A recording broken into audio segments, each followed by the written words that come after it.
ঘড়িতে বাজে সকাল ওই 8:30টার মতো। তো আজকে রাতটা একদম ভালো মতো ঘুমোতে পারিনি জানো। তার কারণ চলে যাব ও বাড়িতে, মানে আমার বাবার বাড়িতে। বাবা মা ফোন করেছিল হয়তো কিছুক্ষণের মধ্যেই ঢুকে যাবে। কালকে রাত থেকেই মনটা আমার খুবই খারাপ, তার কারণ এই মানুষটাকে ছেড়ে আমাকে চলে যেতে হবে ও বাড়িতে, মানে আমার মায়ের কাছে। আমার বর আমার কাছে আমার আত্মার সমান, ওকে ছাড়া আমি কোনো কিছু ভাবতেই পারি না। কিন্তু এখন নিজের কথা ভেবে যেতে হবে, কিছু করার নেই। কিন্তু মঙ্গলবার আর কালকে থেকে বড়মশাইয়ের কাজ শুরু হয়ে যাবে, তো ওর কাজ মাঝখানে শেষ হলে ও আমাকে দেখতে যাবে। যাই হোক, এদিকে সকাল সকাল দিদি রান্না বসিয়ে দিয়েছে। আর আজকে ওয়েদারটা না খুবই বাজে। গতকালকে রাত্রিবেলা খুব বৃষ্টি হয়েছে আমাদের এখানে।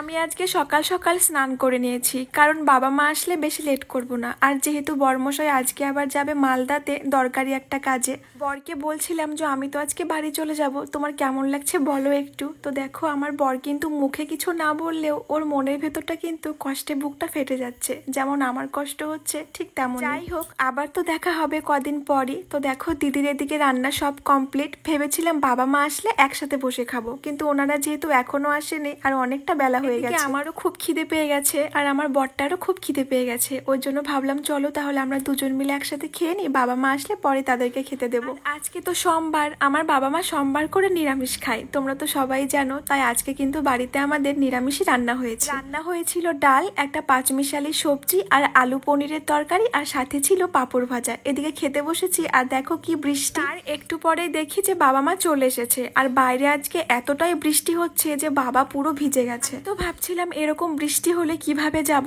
আর আমার বর তো মনে মনে খুশি হচ্ছিল, ভাবছিল যে এরকম যদি বৃষ্টি হয় তাহলে হয়তো বাবা মা আমাকে নিয়ে যাবে না। দেখো বৃষ্টিতে আমাদের ঘরের সাইডে পুরো জল বেঁধে গেছে, জল যেতেই পারছে না, এমন অবস্থা হয়ে গেছে। এখন ঘড়িতে বাজে দুপুর ওই 12:30টার মতো, আর বাবা মা এসেছে 11টার দিকে। এখন বৃষ্টিটা একটু কমেছে, তো বাবা মার খাওয়া হলে আমরা রেডি হয়ে বেরিয়ে পড়বো। এদিকে আমার জন্য আমার বরেরও কিন্তু দেরি হয়ে যাচ্ছে, ও যেহেতু মালদা যাবে আর আমাদের বাড়ি থেকে মালদা যেতে অনেকটা টাইম লাগে। বৃষ্টিটা কমে গেছে তাই দেখো ঝটপট করে রেডি হয়ে নিয়েছি। আর আমার জন্য বরেরও ওদিকে লেট হয়ে যাচ্ছে, কারণ ও এত দূর যাবে আবার তো বাড়ি আসবে, রাত হয়ে যাবে। কি ভেবেছে যে আমি ডাক্তার দেখাতে যাচ্ছি, তাই কিন্তু চুপচাপ আছে। এবার ওকে যদি বলা হয় যে আমি চলে যাচ্ছি আমার বাবার বাড়িতে, ও তখনই কিন্তু কান্না শুরু করছে। দুদিনের বৃষ্টিতে আমাদের উঠোনের অবস্থা খুবই বাজে অবস্থা হয়ে গেছে। তো দেখো আমি কোন দিক দিয়ে যাচ্ছি, আসলে সারা উঠোন পিছলা হয়ে গেছে। এদিকে ও রেডি হয়ে গেছে, তো ও প্রথমে ভেবেছিল যে আমাকে নিয়ে যাবে, আমাকে বাড়িতে নামিয়ে তারপরে ও ওর কাজে যাবে। যেহেতু অনেকটা লেট হয়ে গেছে তাই ও ওদিক দিয়ে চলে গেল। তোমরা তো সবাই জানো যে আমার শ্বশুর বাড়ি গ্রামের দিকে, আর আমাদের এই দিকে না একটু বৃষ্টি হলে যাতায়াতের খুব প্রবলেম হয়। কি বলতো, আমার শ্বশুর বাড়ি থেকে মোটামুটি 2-3 কিলোমিটার দূরে একটা জায়গা আছে যেখানে রাস্তার অবস্থা খুবই খারাপ। তো আমরা ভেবেছিলাম কোনো রকম ভাবে হয়তো পার হয়ে যেতে পারবো। তো অর্ধেক রাস্তা যেতে না যেতেই শুনলাম যে ওইখানে লরি ফেসে গেছে,